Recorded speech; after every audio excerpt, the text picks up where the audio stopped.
ओम गुरुभ्यो नमः। निर्वाण शतकम्र चतुर्थ अध्याय को आपण स्वागत। आम अनेक पूजा आदि कार्यक्रम करुचे, ईश्वर उपासना करुचे, अनेक धन को विनियोग करुचे, परिश्रम करुचे, कौटी कावड़े नहीं पानी ढालुचे, कौटी पंथई खोलिक पूजा करुचे। किंतु अधिकांश लोक अच्छा से जानी न था ईश्वर किए, ईश्वर कौटी अच्छा स्वरूप स्वभाव कथा अनेक लोक न जाणिकी धन को श्रम को वृथा दुरुपयोग करुथांते। आज ईश्वरंकर सत्य को आम समस्ते न चिन्हबारु, एकात्मा भाव को आम समस्ते न बुझीबारु संसार इंद्रिय सुखरे दिन को दिन अधोगति आड़ को जाऊँच, अवगति आड़ को जाऊँच। तो ये निर्वाण शतक मंत्र रे जहाँ भी आम चर्चा होचे संपूर्ण ब्रह्म तत्व कथा, ईश्वर स्वरूप कथा ये आम चर्चा होचे। इठे आज्ञा सब कथा को विवेक हिंक्री एकाग्र चित्तर बुझापी चेष्टा करेंगे। जी खोजुंट जहाँ को खोजुंट से दुहे हेले, से दुहे एक, से दुहे अभिन्न, से दुहे अद्वैत। तात्पर्य एठी जोंठी भी आम ब्रह्म कहचे, आत्मा कहचे, से आत्मा ब्रह्म ईश्वर जगार आपण निजे निजको केन्द्रबिंदु परिका रखिकी ये संपूर्ण चर्चा को बुझापी चेष्टा करेंगे। कहीं आपण ही से ब्रह्म, आपण ही से ईश्वर। आध्यात्मिकता है एक मार्ग, गुरुवाणी है एक मार्ग, साधना है एक माध्यम निजर आत्मतत्व को चिन्हापे। तो आम निर्वाण शतकम्र 3टा मंत्र को चर्चा ही बुझी सारी। आप ये चैनल रे से सब मंत्र अच्छी विधिवत क्रम संख्या 1 रु देखापी चेष्टा करेंगे, जहाँफल आप बुझे सरल हम, सहज हम। आसतु सर्वप्रथम आम मंत्रोच्चारण करवा, तापर से मंत्रर गभीर अर्थ को माध्यम करी स्वाध्याय करवा, निजक अध्ययन करवा। कौन आत्मा अटे बुझापी कौन अनात्मा अटे निहायती चिन्हबार आवश्यक अच्छी। तो आत्मा अनात्मा नित्य अनित्य पदार्थर भेद को जदि आप बुझीपारे, निजर सत्सत्ता को चिन्ह पारे। मंत्र एपरिका अच्छी, न पुण्यम न पापम न सौख्यम न दुखम न मंत्रो न तीर्थो न वेदा न यज्ञम अहम भोजनम नैव भोज्यम न भोक्ता चिदानंद रूपम शिवोहम शिवोहम शिवोहम शिवोहम शिवोहम शिवोहम। ये कह जाऊँगी ना पुण्यम ना पापम ना सौख्यम ना दुखम। देखंतु आम बहुत सारा कथा को मानिचे, से मानिबा माध्यम रे भी बहुत गभीर अर्थ अच्छी। आम ए कथा को अनेक थर अनेक धार्मिक चर्चा शुणी था। पुण्य कले स्वर्ग रूपक सुख प्राप्ति होब, पाप कले नरक रूपक दुख प्राप्ति होब। आउ अजाणत आम मानि था स्वर्ग नरक कौटी बाहर अच्छी, आमठ बहुत दूर रे अच्छी। जिते शरीर मृत्यु हो सेतबेले जदि आम पुण्य करथिबा स्वर्ग को जीवा, जदि आम पाप करथिबा नरक को जीवा, दुख भोगिबा किंबा सुख भोगिबा। किंतु सत्य आज्ञा नरक भी एठी ही अच्छी, स्वर्ग भी एठी ही अच्छी, दुख एठी अच्छी, स्वर्ग रूपक सुख भी एठी अच्छी। अच्छा, ये सब कथा को किए भोगुची? मन भोगुची, आत्मा नुहंती, आपण नुहंती। आपण मनर साक्षी भाव, मनर द्रष्टा भाव, मनर दुख को भी देखुंती, मनर सुख को भी देखुंती। एठी आज्ञा ये कथा को अहंकार रूप में नेबेनी, नकारात्मक भाव बुझेनि। कहबार तात्पर्य, मुझे पुण्य करनी, मुझे पाप करनी, मुझे पाप पुण्यर ऊर्ध्वर अच्छी, मु जहाँ चाहिए ता करी। ଏଠି ଦେଖନ୍ତୁ କର୍ମଫଳ ସିଦ୍ଧାନ୍ତ ସତ୍ୟ। ଆପଣ ଯଦି ଅନୁଶାସନ ବିହୀନ ଜୀବନଯାପନ କରିବେ, ମନ ଇଚ୍ଛା ଯାହା ମନ ତାହା କରିବେ, ଆପଣ ଏଇ ପାପ ପୁଣ୍ୟର ସୁଖ ଦୁଃଖର ବନ୍ଧନ ଭିତରେ ହିଁ ବାନ୍ଧି ହେଇକରି ରହିବେ। ପାପ ପୁଣ୍ୟର ଊର୍ଦ୍ଧ୍ୱରେ ଯେଉଁ ନିଜର ସତ୍ ସତ୍ତା ଅଛି, ଯେଉଁଠି ପରମାନନ୍ଦ ସ୍ଥିତି ଅଛି, ଯେଉଁଠି ପରମ ସୁଖର ସ୍ଥିତି ଅଛି, ସେ ସ୍ଥିତିରେ ଆପଣ ପହଞ୍ଚି ପାରିବେନି। କିଞ୍ଚିତ ସୁଖ କେଉଁଠି ପାଇବେ ତ ଅଧିକ ସମୟ ଦୁଃଖରେ ବ୍ୟାକୁଳତା ଭିତରେ ହିଁ ବିତେଇବେ। କହିବାର ତାତ୍ପର୍ଯ୍ୟ, ଏବେ ଏସବୁ କଥାକୁ ଆପଣ ଶୁଣୁଛନ୍ତି କିନ୍ତୁ ବ୍ରହ୍ମାନୁଭୂତି କରିନାହାନ୍ତି। ବ୍ରହ୍ମାନୁଭୂତି କରିବା ଯାଏ, ଏ ଶୁଣିବା କଥାକୁ ସାକ୍ଷାତ ଅନୁଭବ କରିବା ଯାଏ ବିଧିବଦ୍ଧ ଶାସ୍ତ୍ରବଦ୍ଧ ଜୀବନଯାପନ କରିବାର ଆବଶ୍ୟକ ଅଛି। ଯେଉଁ ମୁହୂର୍ତ୍ତରେ ଆପଣ ନିଜକୁ ଚିହ୍ନି ଦେଲେ, ସେ ମୁହୂର୍ତ୍ତରେ ଆପଣ ବୁଝିପାରିବେ ମୁଁ ପାପ ପୁଣ୍ୟର ଊର୍ଦ୍ଧ୍ୱରେ ଅଛି, ଆଉ ଆପଣ ଚାହିଁଲେ ମଧ୍ୟ ପାପ କରିବେନି, ଆପଣ ଚାହିଁଲେ ମଧ୍ୟ ଅନ୍ୟଙ୍କୁ ଦୁଃଖ ଯନ୍ତ୍ରଣା ଦେଇପାରିବେନି। କାହିଁକିନା ସେ ସ୍ଥିତିରେ ପରମାନନ୍ଦ ସ୍ଥିତିରେ ଆପଣ ପହଞ୍ଚି ଯାଇଥିବେ, ଆତ୍ମସ୍ଥିତିରେ ଆପଣ ପହଞ୍ଚି ଯାଇଥିବେ। ଆପଣ ଚାହିଁଲେ ମଧ୍ୟ ଗୋଟେ ମଶାକୁ ମାରିପାରିବେନି। ବୁଝିପାରୁଛନ୍ତି? ତେଣୁକରି ଏଠି କୁହାଯାଉଛି ନା ପୁଣ୍ୟମ୍ ନା ପାପମ୍, ମୁଁ ପାପ ନୁହେଁ କି ମୁଁ ପୁଣ୍ୟ ନୁହେଁ, ମୁଁ ପାପ ପୁଣ୍ୟର ଊର୍ଦ୍ଧ୍ୱରେ ଅଛି। ପାପ ପୁଣ୍ୟ ମନ କରୁଛି ତା ସଂସ୍କାରକୁ ନେଇକରି। କେମିତି କରୁଛି? ମନ ଯେଉଁ ପରିକା ସଙ୍ଗତିରେ ସାଙ୍ଗସାଥି ମେଳରେ ବସୁଛି, ଯେଉଁ ପରିକା ଚର୍ଚ୍ଚା ହେଉଛି, ମନ ଯଦ୍ୟ ଶାସ୍ତ୍ର ପଢ଼ିବନି, ସତ୍ସଙ୍ଗ କରିବନି, ଗୁରୁ କରିବନି, ଶାସ୍ତ୍ରବତ୍ ଜୀବନଯାପନ କରିବା ପାଇଁ ଚେଷ୍ଟା କରିବନି, ମନ କୁସଂସ୍କାରିତ ହେଇଯିବ, ମନ ପାପ ହିଁ କରିବ, ମନ ଦୁଃଖକୁ ହିଁ ଭୋଗିବ। ତ ପ୍ରତିଦିନ ଯଦ୍ୟ ସତ୍ସଙ୍ଗ କରିବେ, ସାଧନା କରିବେ, ଗୁରୁବାଣୀକୁ ଶୁଣିବେ, ଆଚରଣ କରିବେ, ମନ ପୁଣ୍ୟ କରିବ। ମନ ପୁଣ୍ୟ କଲେ ହିଁ ମନ ନିଜ ଆତ୍ମତତ୍ତ୍ୱକୁ ଚିହ୍ନି ପାରିବ। ମନ ଶାସ୍ତ୍ରବତ୍ ଜୀବନଯାପନ କଲେ ହିଁ ନିଜର ସତ୍ ସତ୍ତାକୁ ଚିହ୍ନି ପାରିବ। ତ ଏଠି କୁହାଯାଉଛି ମୁଁ ପୁଣ୍ୟ ନୁହେଁ, ମୁଁ ପାପ ନୁହେଁ, ନା ସୌଖ୍ୟମ୍ ନା ଦୁଃଖମ୍, ମୁଁ ସୁଖ ବି ନୁହେଁ, ମୁଁ ଦୁଃଖ ବି ନୁହେଁ।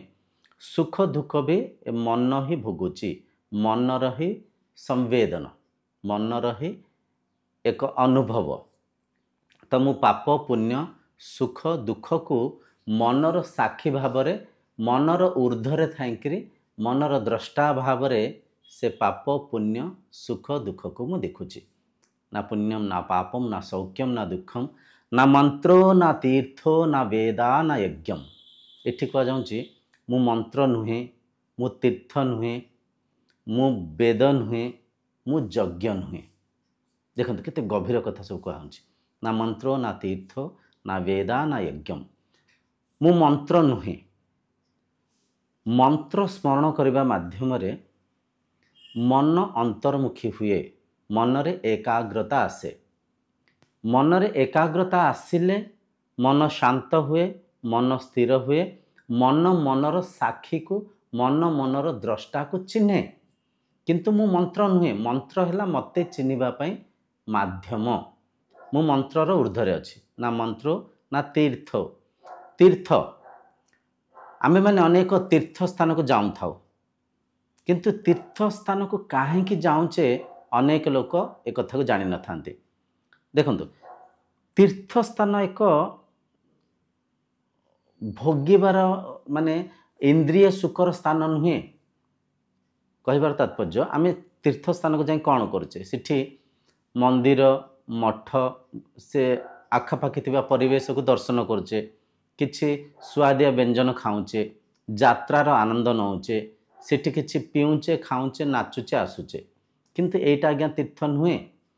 ତୀର୍ଥ ହେଲା ସନ୍ଥ ଦର୍ଶନ କରିବା, ସାଧୁଙ୍କ ଦର୍ଶନ କରିବା, କୌଣସି ଗୁରୁଙ୍କ ଦର୍ଶନ କରିବା, ସେ ସାଧୁଙ୍କ ପାଖରେ, ସେ ଗୁରୁଙ୍କ ପାଖରେ କିଛି ସମୟ ବସିବା, ତାଙ୍କୁ ପଚାରିବା, ହେ ଗୁରୁଦେବ, ଭଗବାନ କିଏ ମୋତେ ବୁଝାନ୍ତୁ, ମୁଁ କିଏ, ମୋ ସତ୍ୟ କଥା ମୋତେ ବୁଝାନ୍ତୁ, ଶାସ୍ତ୍ରର କିଛି ଜ୍ଞାନକୁ ମୋତେ ଦିଅନ୍ତୁ।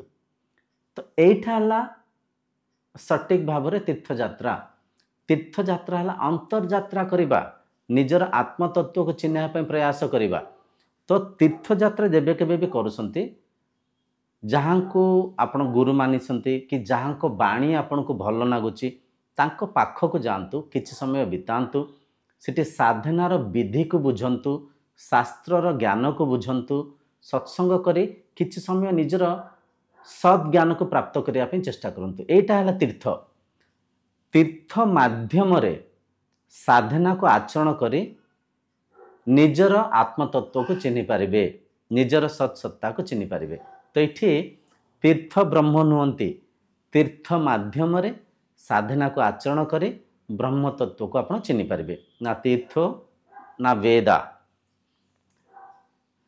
वेद वेद आज्ञा ब्रह्म नुहंती। वेद हला ऋषि मुनिंक साधनार ज्ञान, अनुभवर ज्ञान। साधक जितले साधना करिकरी किंबा ऋषि गुरु कहि परिबे, जो भगवान व्यासदेव कहतु कि भगवान संदीवनी कहतु कि भगवान वशिष्ठ कहतु, जे भी ब्रह्मज्ञानी ऋषि माने थिले, साधु माने थिले, से साधु ऋषि माने तांको अनुभवर ज्ञान को साधना परिका वेद माध्यम रे हमको बुझेया पे चेष्टा करसंती। तो वेद ब्रह्म नुहंती। काहेकि नुहंती? वेद जन्म होइछि, वेद को किए ना किए कोंठी ना कोंठी लिपिबद्ध करी लेखिसंती। बुझी पासंती? लेखिसंती माने ता पूर्वरु लिखित पूर्वरु से वेद नथिला। नथिला माने कोन? श्रुति आक्रांतरे थिला। श्रुति भी कोन? श्रुति भी तो एक मनर अनुभव ना। तो सेठी भी कोन मन जन्म होनी कि? कहबार तात्पर्य वेद हला माध्यम ब्रह्म को चिन्हिया पाई, ब्रह्म को साधना माध्यम रे चिन्हिया पाई वेद हला माध्यम। ऋषि माने तांको तपस्या स्वाध्याय अनुभवर ज्ञान को वेद माध्यम रे सारा संसार को से ब्रह्मानुभूति करने पाई मार्गदर्शन करिसंती। तो वेद ब्रह्म नुहंती, वेदर ऊर्ध्वरे ब्रह्म अछंती। ना वेद ना यज्ञ, यज्ञ यज्ञ भी ब्रह्म नुहंती। आमे देखंतु ए कथा को आमे विवेक चूड़ामणि रे बुझिथिले। विवेक चूड़ामणि रे बुझिथिले यज्ञ करुथिबा समय रे यज्ञ कुंडर माने चारि दिशा रे चारि जण शास्त्री बसी थांती। जे ऋग्वेद को, यजुर्वेद को, सामवेद को, अथर्ववेद को पढ़िथिबा चारि जण पंडित यज्ञ कुंडर चारिपटे बसी थांती। गोटे नेखा शास्त्रींकर तीन जण नेखा स्वास्तिक थांती, जे कि संविदा दबारे, घृत को अर्पण करिबारे कि मंत्र पढ़िबारे ए शास्त्री मान को साहाय्य करुथांती। माने चारि जण पंडित, 4-12 जण तांकर पंडितों को साहाय्य करिया पई तांको शिष्य कर्ता कर्ती संपूर्ण 18 जण बसिकरी से यज्ञ करुथांती। यज्ञर समय निर्धारित थाई, केतबळे को मंत्र पढ़ा हबो, केतबळे को आहुति दिया हबो, ये सब जिनस भी निर्धारित थाए। किंतु तांको भितर अधिकांश लोक जानी पारि न थांती ए यज्ञ माध्यम रे आमे को ईश्वर को उपासना करुचे, ए यज्ञर आहुति काहा को आमे समर्पित करुचे, से ईश्वर किए, से भगवान किए, ए कथा को अधिकांश लोक जानी न थांती। कहिबार तात्पर्य बाह्य यज्ञ ठो अधिक मूल्यवान है अंतः यज्ञ। अंतः यज्ञ आम गाँ गले अनेक यज्ञ करुचे, ये सब कथा को आम समस्त देखिथे। यज्ञ करुचे, यज्ञ सैला पर आउ थे जहाँ मान ता खाइले, जहाँ मान ता पीले, आम व्यवहार भितर माने उन्नति होनी, आम चिंताधारा भितर मन भितर शुद्धता आसुनी। यज्ञ करुवा किछि समय आम अभिनय स्वरूप किछि करुचे, तापर सब कथा को भूली जाऊचे। तो कहिबार तात्पर्य बाह्य यज्ञ करिकरी अधिक धन, अधिक भौतिक वस्तु पदार्थ को खर्च करिवार आवश्यक नहीं। शांत हेंकरी अंतर्यज्ञ करंतु, स्थिर हेंकरी बसिकरी मन भितर थिबा अहंकार को, अहम भाव को, क्रोध को, ईर्षा को, हिंसा को, मन रे जेतिक भी कुसंस्कार अछि, मनर जेतिक भी मलिन वृत्ति अच्छी से संपूर्ण वृत्ति को से कुसंस्कार को मन रूपक से यज्ञ कुंड रे आहुति दे दियंतु, समर्पण कर दियंतु, मन को शुद्ध कर दियंतु, मन को पवित्र कर दियंतु। से यज्ञर अथक पुण्य मिलिबो, अपार शांति मिलिबो। तो कहिबार तात्पर्य यज्ञ करुथिबा समय रे आमे सत्संग करिवार आवश्यक अछि। से सत्संग माध्यम रे जहाँ शिखुचे ताको जीवन रे आचरण करिवार आवश्यक अछि। तेबे जाइंकर आमे ब्रह्मानुभूति करि परिबा, तेबे जाइंकर आम मन भितर मुमुक्षत्व जागृत होबो। साधना पथ को आमे आचरण करिबा, सिद्धि प्राप्त करिबा, से ब्रह्म को आमे चिन्हि परिबा।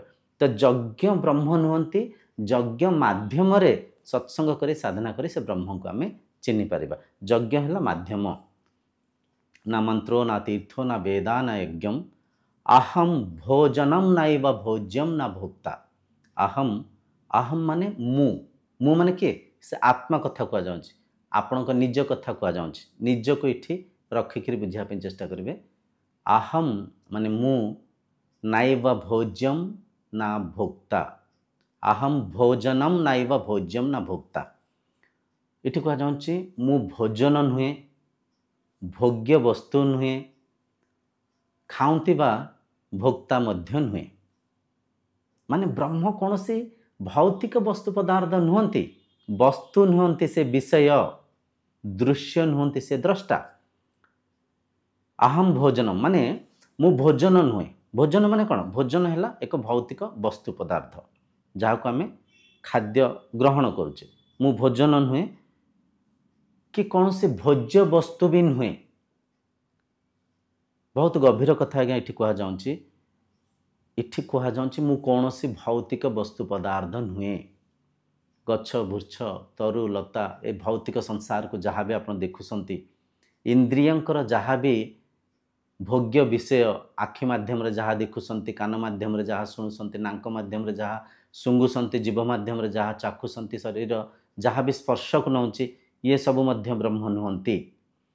मन माध्यम जहाँ भी चिंता चिंतन करुचे, कल्पना करुचे, भावना भावुचे, वृत्ति चलाउचे, सी मध्य ब्रह्म नुहंती। संसार, शरीर, इंद्रिय, मनर ऊर्ध्वरे, मनर साक्षी भाव, मनर द्रष्टा भाव से ब्रह्म विद्यमान अछंती। तो जे विषय तांको वस्तु रूप रे देखिबा असंभव। से जेहेतु आपण निजे ही निज को निज ठारू भिन्न आमे देखिया पे प्रयास करछे। ता कारण कोन? अविद्या, अज्ञान, अस्मिता। अविद्या अस्मिता रे निज को निजे ही देखिया पे प्रयास करछे, निज को निजे देखि पारने। मु भोजन नुहे कि भोग्य वस्तु भी नुहे, भोग्य वस्तु मु नुहे, से भोग्य वस्तुर द्रष्टा, से भोग्य वस्तुर साक्षी। जहाँ भी भौतिक संसार को मु भोगुची, से भोगुथिबा भल मंद, पाप पुण्य, सुख दुख, मंत्र, तीर्थ, वेद, यज्ञ, ये सबूर वृत्ति मन रे मु परिचालन करुच्ची। किंतु मु मनर ऊर्ध्वरे अछि, मु मनर साक्षी भाव अछि। तो ये कह जाऊँ मु भोजन नुहे, कौन से भोग्य वस्तु नुहे, कि से भोजन को खाऊथिबा भोक्ता मध्य नुहे, कर्ता मध्य नुहे। भोजन को किए खाऊँची? शरीर खाऊँची। से रुचि को किए नौची? मन नौची। कहा माध्यम रे? इंद्रिय माध्यम रे, जीभ माध्यम रे। तो ये शरीर भी नुह, खाऊथिबा भोजन खाऊथिबा शरीर भी मु नुह, से स्वाद नौथिबा जीभ भी मु नुह। से स्वाद को मिठा, खट्टा, पिता, कषा, राग एपरिका रुचिर आनंद को नौथिबा मन मध्य नुह। मु इंद्रिय मनर ऊर्ध्वर अछि। अहम भोजनम नाइव भोज्यम ना भोक्ता, चिदानंद रूपम शिवोहम शिवोहम, चिदानंद रूपम शिवोहम शिवोहम। मु चैतन्य स्वरूप, मु आनंद स्वरूप, मु साक्षी स्वरूप, मु द्रष्टा स्वरूप। मते आधार करिकरी मन, इंद्रिय, शरीर, संसार परिचालना होची। मु मनर ऊर्ध्वरे अछि। आमे माने भाभी भाभी मन जाई भाभी परिबा, मन भितर कल्पना करि परिबा, किंतु मन रे जे साक्षी तांको चिन्हिया पाइले, तांको बुझिया पाइले, ये सब ज्ञान को गभीर भाव में परखियार आवश्यक अछि। साधना माध्यम रे अनुभव करियार आवश्यक अछि। तो ये कह जाउछि चिदानंद रूप, माने मु चैतन्य स्वरूप, ମୁଁ ଆନନ୍ଦ ସ୍ୱରୂପ, ମୁଁ ଶିବ ସ୍ୱରୂପ। ଚିଦାନନ୍ଦ ରୂପମ ଶିବୋହମ। ଶିବୋହମ ଶବ୍ଦରେ ଆଜ୍ଞା ବହୁତ ଗଭୀର ଅର୍ଥ ଲୁଚିକିରି ଅଛି। ଶିବ ଯୁକ୍ତ ଅହମ ମିଶିକିରି ଶିବୋହମ କୁହାଯାଉଛି। ଶିବ ମାନେ ସିଏ ଯିଏ କଲ୍ୟାଣକାରୀ, ଯିଏ ଆନନ୍ଦକାରୀ, ଯିଏ ସମସ୍ତଙ୍କ କଲ୍ୟାଣ କରନ୍ତି, ଯିଏକି ପରମାତ୍ମା। ପରମାତ୍ମା ଶିବ ଯୁକ୍ତ ଅହମ। ଅହମ ମାନେ କିଏ? ମୁଁ ହିଁ ସେ ପରମାତ୍ମା, ମୁଁ ହିଁ ସେ परम पिता, ମୁଁ ହିଁ ସେ ସୃଷ୍ଟିକର୍ତ୍ତା, ମୁଁ ହିଁ କର୍ତ୍ତା, ମୁଁ ହିଁ କ୍ରିୟା, ମୁଁ ହିଁ କର୍ମ, ମୁଁ ହିଁ ପ୍ରତିଫଳ। ମୋ ବିନୁ କିଞ୍ଚିତ ବି ଏ ସଂସାରରେ କିଛି ବି ନାହିଁ। ଆମେ ଆତ୍ମା ପରମାତ୍ମାକୁ ଭେଦ କରିକି ବୁଝିବା ପାଇଁ ଚେଷ୍ଟା କରୁଛେ। କାହିଁକି ଚେଷ୍ଟା କରୁଛେ? ଆତ୍ମା ହେଲା ନିତ୍ୟ ପଦାର୍ଥ। ନିତ୍ୟ ପଦାର୍ଥକୁ ଯେତେବେଳେ ଆପଣ ଚିହ୍ନି ପାରିବେ, ମାୟାକୁ ଆପଣ ବୁଝିପାରିବେ। ତ ଶିବ ଯୁକ୍ତ ଅହମ, ଶିବୋହମ। ଶିବ ମାନେ କଲ୍ୟାଣକାରୀ, ସେ ପରମାତ୍ମା। ଅହମ ମୁଁ ହିଁ ସେ ପରମାତ୍ମା, ମୁଁ ହିଁ ସେ ଈଶ୍ୱର, ମୁଁ ହିଁ ସେ ବ୍ରହ୍ମ। ଦେଖନ୍ତୁ କେତେ ଗଭୀର କଥା କୁହାଯାଉଛି। ତ ଏସବୁ କଥାକୁ ଯିଏ ବୁଝିଲେ, ବିବେକୀ ହେଇକରି ଯିଏ ଆଚରଣ କଲେ, ସେ ନିହାତି ଆଧ୍ୟାତ୍ମିକତାର ସୁଖକୁ, ଆନନ୍ଦକୁ ପ୍ରାପ୍ତ କରିପାରିବେ। ମୁକ୍ତ ତୃପ୍ତ ହେଇକରି ନିର୍ବାଣ ପ୍ରାପ୍ତି କରିପାରିବେ, ମୋକ୍ଷ ପ୍ରାପ୍ତି କରିପାରିବେ। ଯିଏ କଥାକୁ ନ ବୁଝିକିରି ଆଡ଼େଇ ଦେବେ, କ'ଣ ଗପୁଛନ୍ତି ଆଡ଼ୁ ସାଡ଼ୁ, ମୁଁ ଆତ୍ମା, ମୁଁ ବ୍ରହ୍ମ। କାହିଁକି ନା ଇଏ ବହୁତ ଗଭୀର କଥା ଆମେ ଚର୍ଚ୍ଚା ହଉଛେ। ଶାସ୍ତ୍ର ପ୍ରମାଣ, ଏ ଗୋଟେ ଗୋଟେ ଅକ୍ଷର ପ୍ରମାଣ, ବେଦ ପ୍ରମାଣ, ଉପନିଷଦ ପ୍ରମାଣ, ଭଗବତ ଗୀତା ପ୍ରମାଣ। କିନ୍ତୁ ଏ କଥାକୁ ଯିଏ ଆଡ଼େଇ ଦେଇକରି ସେ ଭୌତିକ ପୂଜା କରୁଥିବେ, ମନରେ କାମନା ନେଇକରି ସକାମ ଭକ୍ତି କରୁଥିବେ, ସେ ବୃଥା ସମୟକୁ ବୃଥା କରିବେ, ଧନକୁ ବୃଥା କରିବେ। କିଞ୍ଚିତ ସୁଖ ପାଇବେ ତ ଅଧିକାଂଶ ଦୁଃଖରେ ପୀଡ଼ାରେ ହିଁ ତାଙ୍କ ଜୀବନଯାପନ କରିବେ। ବାହାରେ ଅଣ୍ଡାଳି ହେଉଥିବେ, ବାହାରେ ଖୋଜି ହେଉଥିବେ, ଅନ୍ତର୍ଯାତ୍ରା କରିପାରିବେନି କିମ୍ବା ନିଜର ଆତ୍ମତତ୍ତ୍ୱକୁ ବୁଝିପାରିବେନି। ଆଶା କରୁଛି ଆପଣମାନେ ସବୁ କଥାକୁ ବୁଝିପାରୁଥିବେ। ଆଜିର ସତ୍ସଙ୍ଗର ନିଷ୍କର୍ଷ ହେଲା, ବ୍ରହ୍ମ ପୁଣ୍ୟ ନୁହନ୍ତି, ପାପ ନୁହନ୍ତି, ସୁଖ ନୁହନ୍ତି, ଦୁଃଖ ନୁହନ୍ତି। ବ୍ରହ୍ମ ମନ୍ତ୍ର ନୁହନ୍ତି, ତୀର୍ଥ ନୁହନ୍ତି, ଯଜ୍ଞ ନୁହନ୍ତି କିମ୍ବା ବେଦ ନୁହନ୍ତି। ବ୍ରହ୍ମ ଭୋଜନ ନୁହନ୍ତି, କୌଣସି ଭୋଜ୍ୟ ବସ୍ତୁ ନୁହନ୍ତି, ଭୋଗୁଥିବା ଭୋକ୍ତା ମଧ୍ୟ ନୁହନ୍ତି। ବ୍ରହ୍ମ ହେଲେ ଚୈତନ୍ୟ ସ୍ୱରୂପ, ଶାନ୍ତି ସ୍ୱରୂପ।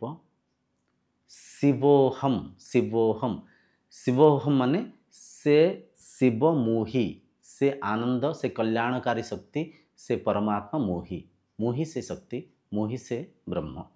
ଆଜିର ସତ୍ସଙ୍ଗ ଏଇଠି ବିରାମ ଦେବା। ଆଗାମୀ ସତ୍ସଙ୍ଗରେ ଆମେ ନିର୍ବାଣ ଶତକମ୍ର ପଞ୍ଚମ ମନ୍ତ୍ରକୁ ମାଧ୍ୟମ କରି ସ୍ୱାଧ୍ୟାୟ କରିବା। ଓମ୍ ଗୁରୁଭ୍ୟୋ ନମଃ। ଓମ୍ ଶାନ୍ତିର୍ଭବତୁ।